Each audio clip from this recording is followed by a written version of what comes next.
Iwasan ang pakitang tao. Mga kaibigan, mga kapatid, purihin natin si Jesus, Maria at Jose. Mapagpalang araw ng Martes na sa inyong lahat at nasa ika-18 araw na tayo sa buwan ng Marso 2025. Sa ating patuloy na pagninilay, magpasalamat tayo sa Panginoon sa mga biyayang ating natanggap kahit alam natin na hindi tayo karapat-dapat. Ang Panginoon ay lubhang napakabuti sa atin. Amen?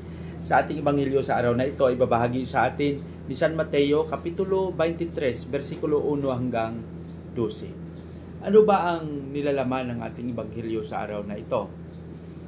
Dito nakita natin na si Jesus ay nagsalita sa nakakarami.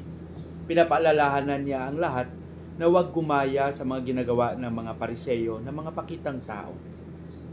Sa lahat ng kanilang mga ginagawa, sa pagdadasal, sa pagtutulong, sa pagkawanggawa.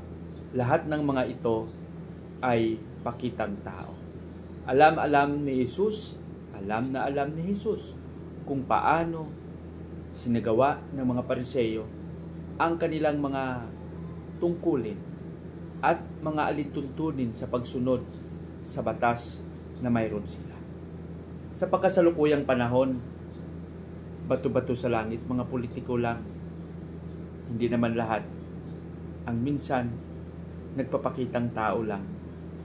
Pero, sa atin ng mga Kristiyano, hindi ganun ang ating motivation.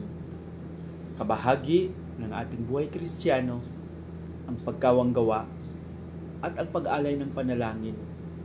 At ang mga ito ay kailangang isabuhay. Sinimulan ito ni Jesus mismo.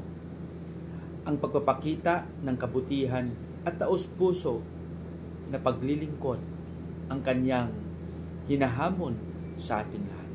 Sana mga kapatid, sa ating pagsisikap, lahat ng mga gawain, mga tungkulin natin, sana maisagawa natin ng bukal sa kalooban. Maisagawa natin ng buong pagmamahal na wala tayong hinihintay na kapalit. Sana maging modelo tayo. Sana sa ating pagsisikap, maging totoo tayo sa ating pagsasabuhay ng ating pananalig kay Kristo. Pagpalain nawa tayo ng Panginoon sa ating panalangin sa ngalan ng Ama, ng Anak, ng Espiritu Santo. Amen. Panginoong Hesus, aming tagapagligtas, Ikaw ang dahilan ng aming paglilingkod sa aming kapwa. Turuan mo kaming maging tapat palagi na sa lahat ng aming pagkilos, Ikaw ang binibigyan namin ng papuri. Hinihiling namin ito sa pangalan ni Jesus na aming Panginoon. Amen.